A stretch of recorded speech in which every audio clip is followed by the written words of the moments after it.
Like सद एहतराम अगिन सीटन ते मौजूद इंतहाई मानायता नाला खणंदुमि त इलाही वक़्तु जेको आहे उहो गुज़री वेंदा। मुंहिंजे ख़्याल में सभु इंतहाई मोहतरम क़ाबिल एहतराम हिन इलाइक़े जो हुस्न ऐं सूंहं आहिनि जेके शख़्सियतूं मौजूदु आहिनि। उस्ताद स्कूल जी इंतिज़ामिया ऐं गुलनि जहिड़ा ॿार अस्सलामु अलैकुम वरहमतुल्लाहि वबरकातुहू। मां मशकूर ऐं ममनून आहियां साईं अलीगुल साहिब जन जो ऐं मशकूर ऐं ममनून आहियां स्कूल जी इंतिज़ामिया जो जन लुत्फ़ इनायत ऐं करम कयो जो मूंखे इहा सआदत बख़्शियो हुननि जे ॿारनि जे प्रोग्राम में शरीक थियुसि। ॿारनि जी कारकर्दगी ॾिसी दिली ख़ुशी जेका आहे उहा महसूसु थी।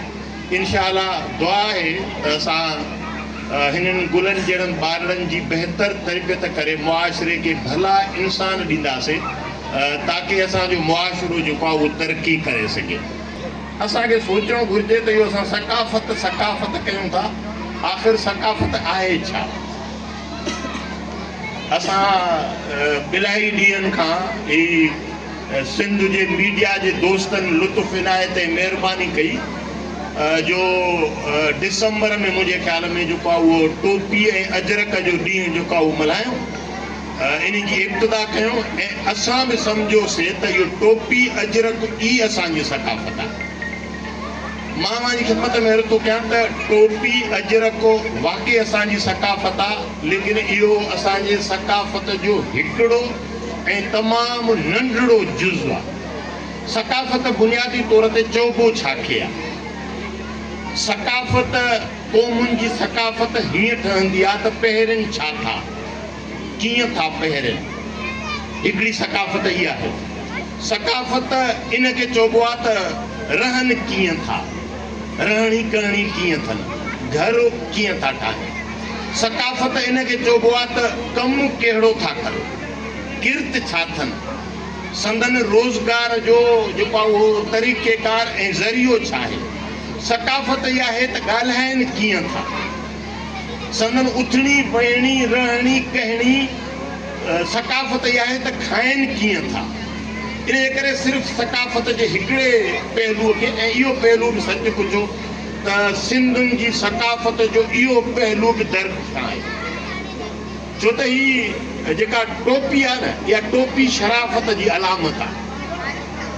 मथे उघाड़ो हुजणो इज़त जी निशानी न आहे। तोड़े जे मां मथे उघाड़ो आहे, लेकिन उन जे बावजूदि मां सम्झां थो पियो त मथो ढकणो इहो ख़ुदि अलामत आहे त हीअ क़ौम जेका आहे उहा शरीफ़ क़ौम आहे। हीअ क़ौम बदमाश कोन्हे, हीअ क़ौम मथे उघाड़ी क़ौम न आहे। हिन क़ौम जो फ़र्द जेको आहे उहो पंहिंजे पाण खे शरीफ़ तसवर कराइण जे लाइ टोपी, वरी टोपी बि अहिड़ी जंहिंजे अॻियां मेहराब ठहियलु हुजे जेको सजदे जी जॻह खे जेको आहे उहो ख़ाली छॾींदो हुजे।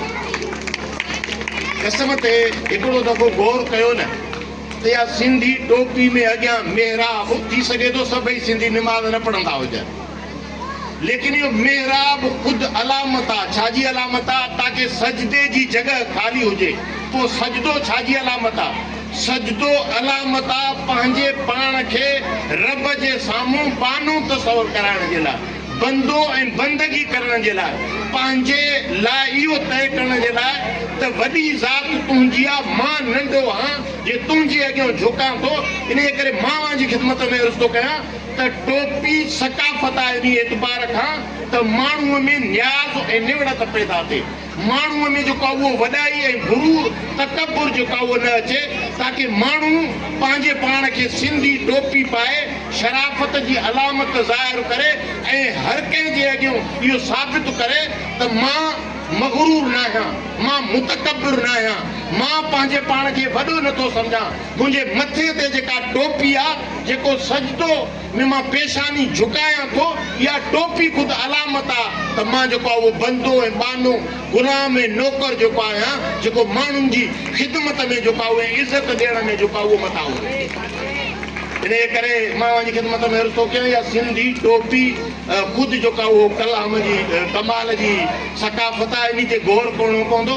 असांखे तकबुर ऐं गुरूर खे छॾे अबनि ऐं ॾाॾनि जी जेको उहो किर्त ते हलणो पवंदो।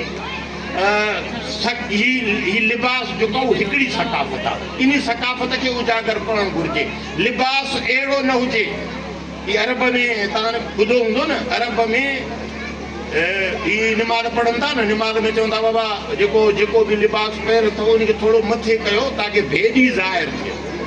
इहो भेदी ज़ाहिर थियण को कमाल थोरो ई हो, इहो भेदी जो ज़ाहिर थियण को वॾो अमल थोरो ई आहे। इन भेदीअ जे ज़ाहिर थियण सां को जेको आहे उहो छा थींदो, भला न ज़ाहिर हुजे छा थींदो। इहो बुनियादी तौर ते अरब में सकाफ़त हुई इस्लाम खां पहिरियों, जॾहिं ऊंदाही वारो दौर हो, जॾहिं कारो दौर हो, जॾहिं जहालत वारो दौर हो, त अरब वॾा ई सम्झंदा छा में त हिननि जो लिबास पोयां कीअं लिबो अचे, मिटीअ ते जेको आहे लिड़कंदो अचे, इन खे जेको आहे उहो छा सम्झंदा पंहिंजे लाइ बाइसे फ़ख़्र ऐं जेको आहे उहो वॾाईअ जी अलामत सम्झंदा हुआ।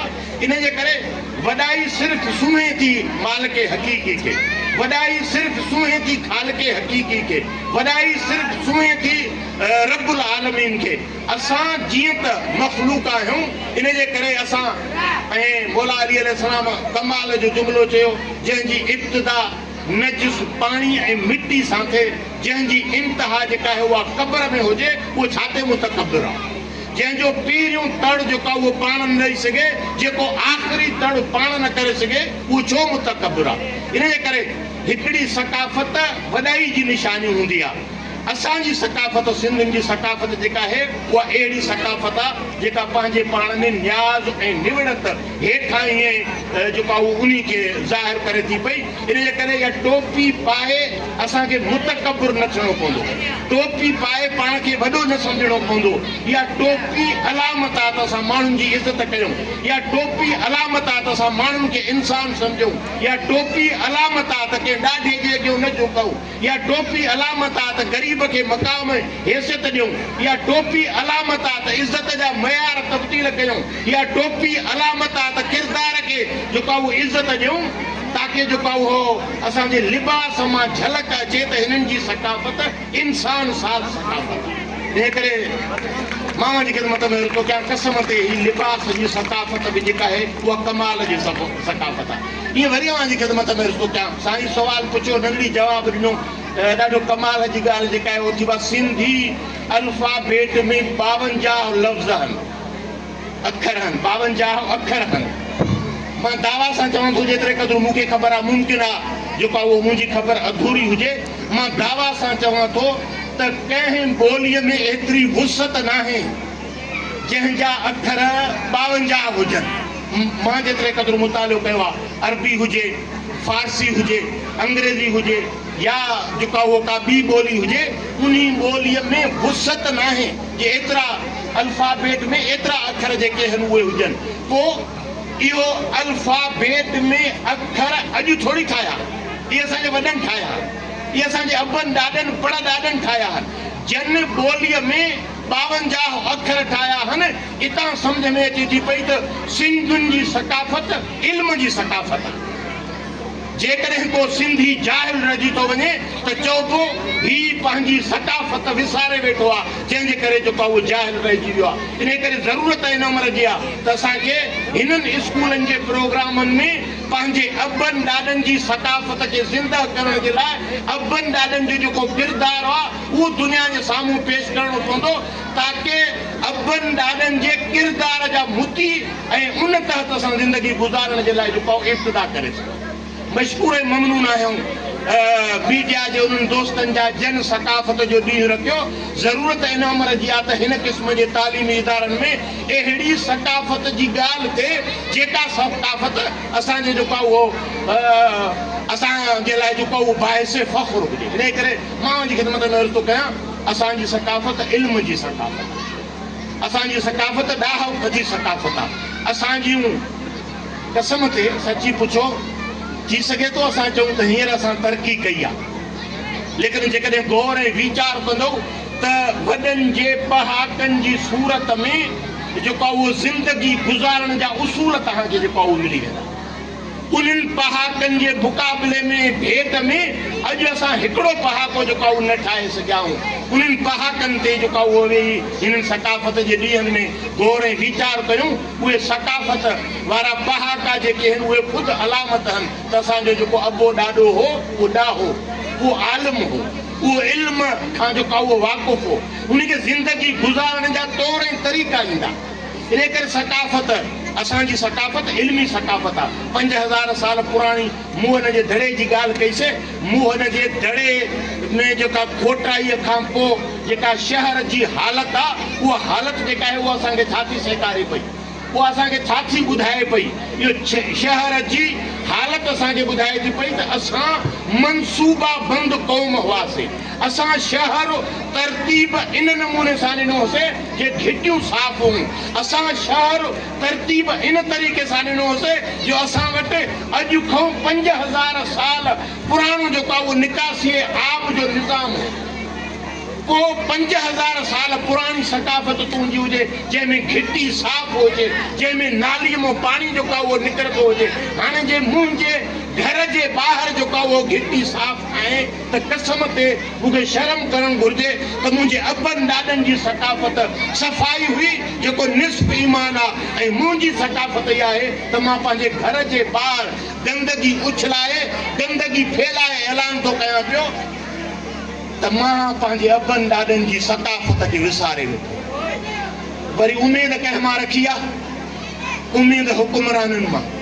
उहो हुकुमरान जेको पैसनि मेण जी मशीन आहे, उहो हुकुमरान जंहिं पाकिस्तान जहिड़े मुल्क खे जेको आहे उहो पस्त ऐं ज़लील पिनण ऐं कर्ज़ वारो मुल्क ठाहियो आहे, उन हुकुमरान मूं तवको था रखूं त मुंहिंजे घर जी घिटी साफ़ कंदो हुकुमरान। छो? तुंहिंजे मज़हब जो बुनियाद हुजे त सफ़ाई निस्फ़ ईमान आहे। तुंहिंजे अबनि ॾाॾनि जी सकाफ़त हुजे त उन्हनि जूं घिटियूं साफ़ हुयूं, उन्हनि जो घर जे ॿाहिरां गंदगी फैलायल रही। ऐं तुंहिंजे घर जे ॿाहिरां औरतुनि खे सेखारियूं था घर जी सफ़ाई करे किचिरो ॿाहिरि घर ते जेको उछले। मां चवां थो हुकूमत जी मदद खे छॾे जे हर माण्हू पंहिंजे घर जे ॿाहिरां घर जी घिटीअ जी सफ़ाई करे त का घिटी ख़राब रहिजी वेंदी। मां जी ख़िदमत में अर्ज़ु थो कयां, सिंध जी सकाफ़त बहादुरी आहे। सिंध जी सकाफ़त में होशू शीदी जहिड़ा किरदार आहिनि। सिंध जी सकाफ़त में सूर्य बादशाह जहिड़ा किरदार आहिनि। सिंध जी सकाफ़त में ज़ुल्फ़कार अली भुट्टे जहिड़ा नाला आहिनि। सिंध जी सकाफ़त में बेनज़ीर जहिड़ी जेका बहादुर लीडर मौजूदु आहे। ख़बर आहे इन्हनि बहादुरनि जे किरदार ते पंहिंजे वॾनि जे सकाफ़त ते कॾहिं गौर कयो थी? सूर्य बादशाह ॾाढे सां विढ़ियो हीणे सां। भुट्टे जो मुक़ाबिलो डिक्टेटर सां हो आम सां। बेनज़ीर जो मुक़ाबिलो डिक्टेटर सां हो आम सां। ऐं तुंहिंजी ऐं मुंहिंजी सकाफ़त छा आहे? ॾाढे ते चढ़े कान, हीणे तो लहे कान। ॾाढो मुअज़्ज़िज़ आहे। हीणो जेको आहे उनखे ज़लील ऐं पस्त ठाहियोसीं। ग़रीब ऐं मिस्कीन जे लाइ जेको आहे उहो मयार ठाहियोसीं। इन जी त इज़त ई कान्हे। इज़त त उन वटि आहे जंहिं वटि उहिदो आहे। इज़त त उन वटि आहे जंहिं वटि गाॾी आहे। इज़त त उन वटि आहे जंहिं वटि नौकिरी आहे। इज़त त उन जी आहे जेको कामोरो आहे। कसम ते अॼु जो ॾींहुं मूंखे यादि थो अचे इमाम जाफ़र सादिक़ अलैहिस्सलाम जो फरमान। कसम ते मां राति खां गौर पे कयुमि। ॾाढो जेको आहे उहो कमाल न सम्झण में अचण वारो जुमिलो हो, लेकिन राति खां गौर पे कयुमि। कसम ते जेको आहे उहो साईं छा चयो? साईं चयो असांजे तरफ़ माण्हुनि खे सॼो ज़बान सां न, अमल सां। छा? असांजे तरफ़ माण्हुनि खे दावत ॾियो ज़बान सां न, अमल सां। असांजी बदकिस्मती छा आहे? असां ज़बाननि सां दावत था ॾियूं, अमल सां असां ॿुधायूं था त जेको चऊं था उहा हक़ीक़त न आहे। मां पंहिंजे पुट जे साम्हूं पुट खे चवां थो त दर ते माण्हू आयो थी, वञी चएसि त अबो घर में कोन्हे, अबो सुतो पियो आहे, अबे जी तबियत सही कान्हे। ऐं वरी इन पुट खे सम्झाइण चाहतो त कूड़ किनो आहे। मुंहिंजो पुटु परेशान आहे त अबो चए सही थो या करे सही। पोइ इन जे करे कसम ते पाण ॻाल्हियूं कयूं था, नतीजो नथो निकिरे पियो। पाण ॻाल्हियूं कयूं था पर जेको उहो अमल नथो थिए पियो। पाण ॻाल्हियूं कयूं था लेकिन तब्दीली नथी अचे पई। इहा तब्दीली कॾहिं ईंदी जॾहिं मुंहिंजो अमल ॻाल्हाईंदो, जॾहिं मुंहिंजो किरदारु ॻाल्हाईंदो, जॾहिं सकाफ़त ज़िंदह कॾहिं थींदी जॾहिं मां दरगुज़र कंदुमि। सकाफ़त ज़िंदह कॾहिं थींदी जॾहिं ढिटाई जे शेर जो मिसदाक तवंदुमि। छा हू चवनी तूं मचो वातों वराए, अॻिराई जो करे खता सो खाए, वयो पांग में पाए कीने वारो कीन। कसम ते तुंहिंजी सकाफ़त इहा, तुंहिंजी सकाफ़त बर्दाश्त आहे, तुंहिंजी सकाफ़त माफ़ करणु आहे, तुंहिंजी सकाफ़त बर्दाश्त करणु आहे, तुंहिंजी सकाफ़त छा आहे। अॼु असां छा कयोसीं, कसम ते वरी नारा छा आयासीं, अजीब क़िस्म जा नारा आयासीं। छा चयोसीं, मां से ग़लति ॻाल्हि बर्दाश्त न कंदो आहियां। तुंहिंजो कमाल छा आहे, तूं सही ॻाल्हि बर्दाश्त कंदो। वाह वाह, कसम ते ये मस्नूई इज़त जा मयार न ठाहिया, ये मस्नूई किरदार न ठाहिया।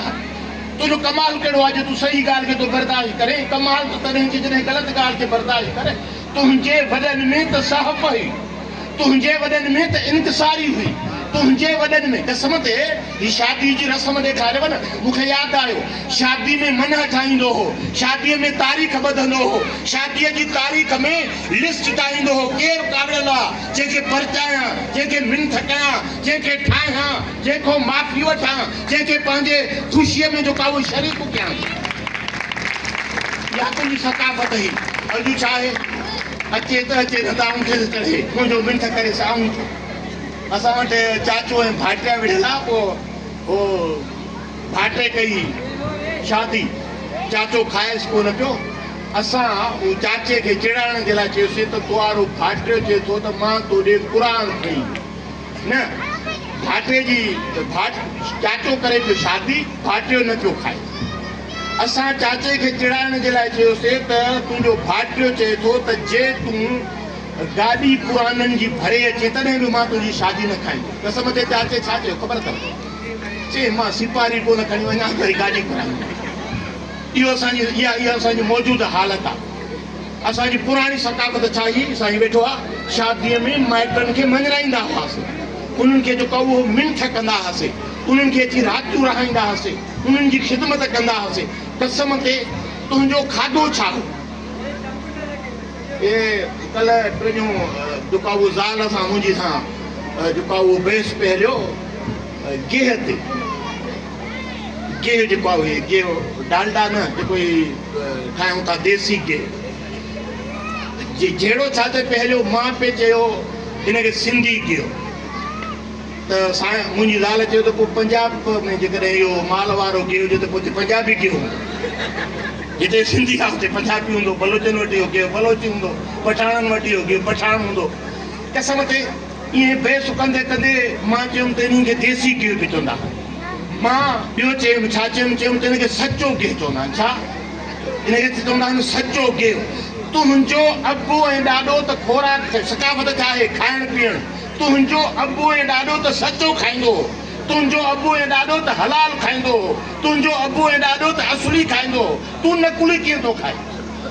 तुंहिंजी कुकड़ वरतल हराम जे पैसनि जी हुजे तकबीर सां तूं हिनखे हलाल थो कई। इहा सकाफ़त आहे तुंहिंजी, इहा कसम ते सकाफ़त न आहे। इन करे मां जी ख़िदमत में अर्ज़ु थो कयां पियो त सकाफ़त में असांखे वॾनि जे मुख़्तलिफ़ शयुनि जो मुतालियो करणो पवंदो, जेके उन्हनि जूं ख़ूबियूं आहिनि उन्हनि खे अपनाइणो पवंदो। उहो असां अमल जे ज़रिए सां जेको आहे उहो पंहिंजी क़ौम जे साम्हूं पेश कंदासीं त असांजी क़ौम तरक़ी करे सघे थी। साले पट पसमानदा इलाइक़ो आहे। मां कसम ते साले पट खे पंहिंजो ॿियो घर सम्झां थो। हिते जो तालुक़ त साईं खुर्शी शाह जे करे जुड़ियो हो, लेकिन साईं मलक साहिबु, साईं परवेज़ साहिबु, साईं अलीकुल साहिबु ऐं साईं ॿी संगत जे करे जेका उहो कसम ते हिन खे पंहिंजो ॿियो घर सम्झां थो पियो। मूंखे शिदत सां अहसासु आहे त हीउ इलाइक़ो पसमानदा आहे। पनवाकल जे मुक़ाबले में, रोड़ी जे मुक़ाबले में, शहर जे मुक़ाबले में, घोटकी जे मुक़ाबले में, खैरपुर जे मुक़ाबले में हीउ इलाइक़ो पसमानदा आहे। पसमानदगी हिक तरफ़ी न आहे, घण तरफ़ी आहे, घण रुखी आहे। हिते जिते असां तालीमी इदारे में वेठा आहियूं उते असां बहस कंदासीं त असांजी पसमानदगी इल्मी पसमानदगी आहे। बदकिस्मतीअ सां हिकु ॿ डॉक्टर पैदा करे सघायूं, बदकिस्मतीअ सां तालके जे ठहण खां वठी हिन महिल ताईं हिकु ॿ इंजीनियर पैदा करे चुका आहियूं। मां चवां थो हिकिड़ो स्कूल न, सभई स्कूल गॾिजी टैलेंट हंट कयो। टैलेंट ॻोल्हियो, छोकिरा तय कयो त ही छोकिरा आहिनि जिन खे असां 8 खां 9 खां 10 खां महिनत कंदासीं, इन्हनि खे डॉक्टर ठाहींदासीं। टारगेट ठाहियो, हदफ़ ठाहियो। हदफ़ न आहे असांजी ज़िंदगी। पोइ स्कूल खोलियो त छाजे लाइ? पैसा कमाइण जे लाइ। पोइ स्कूल खोलियो त छाजे लाइ? इहो अलफ बे ते से जीम हे पढ़ाइण जे लाइ न। असांजो या असांजी बदकिस्मती आहे, असांजी उमूमी बदकिस्मती आहे, बेहिसी आहे जो असां ज़रियनि खे मक़सदु ठाहियो आहे। इबादत मां चवां थो, साईं बि हिते नमाज़ जे सिलसिले में शेर पढ़ियो, मां चवां थो सर इबादतूं सभई मश्क आहे। मश्क सम्झो था? परेड, पीटी ड्रिल जंहिंखे जेका उहे स्कूल में चओ था, इहे इबादतूं सभई पीटी ऐं ड्रिल जे मुतरादिफ़ आहिनि। इहा ड्रिल छो हूंदी आहे? ड्रिल इन जे करे हूंदी आहे त माण्हू फिट रहे, फिटनेस क़ाइमु रहे। हाणे इबादत इन जे करे त बंदगी अचे, इबादत इन जे करे ज़कात ॾे त पैसे जो पूॼारी न थिए, इबादत इन जे करे अथसि त निमाज़ पढ़े त बुराइनि खां रोके, इबादत इन जे करे अथसि त रोज़ो रखे तक़वा हासिलु थिएसि। असां छा कयो आहे? असां निमाज़ खे मक़सदु ठाहे छॾियो। निमाज़ पढ़णी आहे, नतीजो निकिरे न निकिरे, रोज़ो रखणो आहे, तक़वा अचे न अचे, ज़कात ॾियणी आहे, पैसनि खां नफ़रत थिए न थिए, हराम कमाया त कमाया लेकिन ज़कात ॾियणी आहे। मां इन जे करे तव्हांजी ख़िदमत में अर्ज़ु थो कयां, हिते बि असांखे मक़ासिद चेंज करणा पवंदा। स्कूल मक़सदु न आहे, स्कूल ज़रियो आहे। स्कूल मक़सदु न आहे, स्कूल ज़रियो आहे। छाजे लाइ ज़रियो आहे? मक़सद खे हासिलु करण जे लाइ। मक़सदु छा आहे? साले पट में ॿारनि जी तालीम, उन्हनि खे हिकिड़े मक़ाम ते पहुचणु मक़सदु आहे। पोइ जे इहो मक़सदु हासिलु नथा कयूं त पोइ कामयाबु स्कूल न आहियूं। भले केतिरो टेबलो भलो थिए, केतिरी तकरीरी मुक़ाबिलो सुठो थिए, केतिरो ॿार जेको आहे उहो भलो ॻाल्हाए, जेकॾहिं असां मक़ासिद तय नथा कयूं त पोइ मां हिकिड़ो मिसाल ॾींदो आहियां। ज़राअत में बसि आख़िरी मिसाल ॾेई तव्हांजी ज़हमत खे ख़तमु थो कयां पियो। मां हिकिड़ी सुबुह जो सवेर उथां, सवेर तड़ु कयां, सवेर घर वारी खे उथायां, सवेर चवांसि चांहि ठाहे, सवेर चवांसि नाश्तो कराए, सवेर चवांसि बोसकीअ जे वॻे में अगठि विझो, बोसकीअ जो वॻो जेको आहे उहो पाराए, सभु करे ख़िदमत करे, जूतो भलो, जोराबा भलो, जूतो पॉलिश करे, इहो सभु पाई सीट जी निकिरण महिल मुंहिंजी ज़ाल मूंखां पुछे त भलो ठही वञे काॾे? ऐं जवाब में मां चवांसि त ख़बर कान्हे त अलाए काॾे थो वञे। कसम ते मुंहिंजी मासात आहे, 32-35 साल शादी खे थिया आहिनि, चवंदी उतर जी वाह लॻी आहे। मुंहिंजो मुड़ुसु चरियो थियो आहे जो सवेर उथायो अथई, नाश्तो बि कयो अथई, तड़ बि कयो अथई, बोसकीअ जो वॻो बि पातो अथई, वञे थो ख़बर न अथसि त काॾे थो। पोइ तव्हांजो हाल अहिड़ो न आहे। जे स्कूल डॉक्टर नथो पैदा करे, जे स्कूल इंजीनियर नथो पैदा करे, जे स्कूल भलो उस्ताद नथो पैदा करे, जे स्कूल भलो शाइर पैदा नथो करे, जे स्कूल भलो हारी पैदा नथो करे, जे स्कूल भलो रागी पैदा नथो करे, जे स्कूल भलो पारखू ऐं ॾाहो नथो पैदा करे, पोइ स्कूल छाजो आहे? अॼु जो ही सकाफ़त जो ॾींहुं असांखे बेदारीअ जो ॾींहुं आहे, असांखे बेदार करण जो ॾींहुं आहे, असांखे पंहिंजे जेका उहो जेका एजेंडा आहे उनखे रिव्यू करण जो ॾींहुं आहे। हर स्कूल पंहिंजी एजेंडा में पंहिंजो हदफ़ ठाहे, ऐं हदफ़ नंढो न ठाहे, वॾो ठाहे। हर स्कूल तय करे मां 2 छोकिरा पहुचाईंदुमि मेडिकल यूनिवर्सिटी ताईं। हर स्कूल हदफ़ ठाहे, मां जेका उहो शाह अब्दुल लतीफ़ यूनिवर्सिटी पहुचाईंदुमि, मां 2 ॼणियूं वुमेन यूनिवर्सिटी पहुचाईंदुमि, मां 2 डॉक्टरियाणियूं हिते जेका उहो ठाहींदो। इहो हदफ़ ठाहे जदोजहद न कंदासीं, टारगेटेड कोशिशि न कंदासीं त असां उमूम में असां हुकूमत न आहियूं, असां वटि वसाइल न आहिनि जंहिंसां सभिनी जी हालत जेका आहे उहा तब्दील करे सघो। इहा हुकूमतुनि जी ज़िमेदारी आहे। इनशाअल्लाह सकाफ़त जे ॾींहं खे पाण खे बेदार कंदासीं, वॾनि जूं जेके नेक सिफ़तूं आहिनि उन्हनि खे अपनाईंदासीं। वॾनि वांगुरु भिटाई जी शाइरी छो था पढ़नि? साईं ॾाढो कमाल जो सॼणो ऐं साणे कंहिं अणासीअ विसरे, हयफ पनीअ खे हो वतन जन विसारे। कसम ते शाह साईं जो सॼो शहर जेको आहे उहो पढ़ियऊं, जंहिंमें साईं चीन जी, तुर्कीअ जी, इंडिया जी जेका अलाए कहिड़नि कहिड़नि शहरनि जी ॻाल्हि करे पोइ थो चए साईं मां सदाई करी मथे सॼो दोस्त मिठा दिलदार आलम सदाबा। कसम ते तुंहिंजी सकाफ़त में एतिरी वुसअत आहे, एतिरी वुसअत आहे जो भिटाई सॼी दुनिया जे लाइ जेको आहे उहो दुआगू आहे। ऐं असां जेका उहो एतिरे क़दुरु नफ़रत जे सिर्फ़ु सिंध जी ॻाल्हि था कयूं। हा, सिंध साई कंदासीं, सिंध जी बहितरी जे लाइ जिदोजहद कोशिशि कंदासीं, लेकिन पंजाब जो बुरो न चाहींदासीं, बलोचिस्तान जो बुरो न चाहींदासीं, अफ़गान पठान जो बुरो न चाहींदासीं। असांजे क़ल्ब में त वुसअत आहे। दुआ आहे ख़ुदावंद क़ुदूस खां ताला असांखे तौफ़ीक़ हिदायत फरमाए, सकाफ़त खे सम्झूं, सकाफ़त ते अमल कयूं, लफ़्ज़नि सां जेका उहो न किरदार सां जेका उहो ॻाल्हि कयूं, ताकी जेका उहो असां जा ही प्रोग्राम जेके आहिनि उहे प्रोग्राम अहिड़ा थी सघनि जेके समर कनि। मां एतिरी गुज़ारिश बि कयां थो पियो त सकाफ़त खां अलावा सालियापट में मौजूदु जेतिरा स्कूल आहिनि उन्हनि में क्विज़ कॉम्पिटिशन जो मुक़ाबिलो करायो, उन्हनि में डिबेट करायो, तक़रीरी मुक़ाबिलो करायो। तक़रीरी मुक़ाबिलो डिबेट छा थींदो आहे, हिकिड़नि जो मौक़ुफ़ हिकिड़ो हुजे, ॿियनि जो मौक़ुफ़ उन जी मुखालफ़त में हुजे, ताकी माण्हू जेका उहो बहस करण जी सलाहियत पैदा थिए। हिन क़िस्म जी तक़रीरूं न मुबाहिसा जेके आहिनि उहे तइ कयो। साईं ख़ान मोहम्मद साहिब जहिड़ी शख़्सियत मौजूदु हुजे, मलक साहिब जहिड़ो किरदारु मौजूदु हुजे, स्कूल खां हटी शाम जे मोकल जे टाइम ते इन्हनि खे वेहारियो, ॾाहनि खे वेहारियो, गौरे वीचार कयो, गौरे फ़िक्र कयो, तदब्बुर कयो। इन तदब्बुर जे नतीजे में जेका उहो पंहिंजे इलाइक़े खे बहितर करण जी कोशिशि कयो, या उमेद कंहिं ॿिए सां न वापसि कयो, पंहिंजे ज़ोरे बाग़ो ते जिदोजहद जी कोशिशि कयो। तव्हांजे जिदोजहद सां तब्दीली ईंदी, इन जो क्रेडिट तव्हां ॾे वेंदो। वरी महिरबानी, अस्सलाम वालेकुम वरहमतुल्लाहि वबरकातुहू। महिरबानी।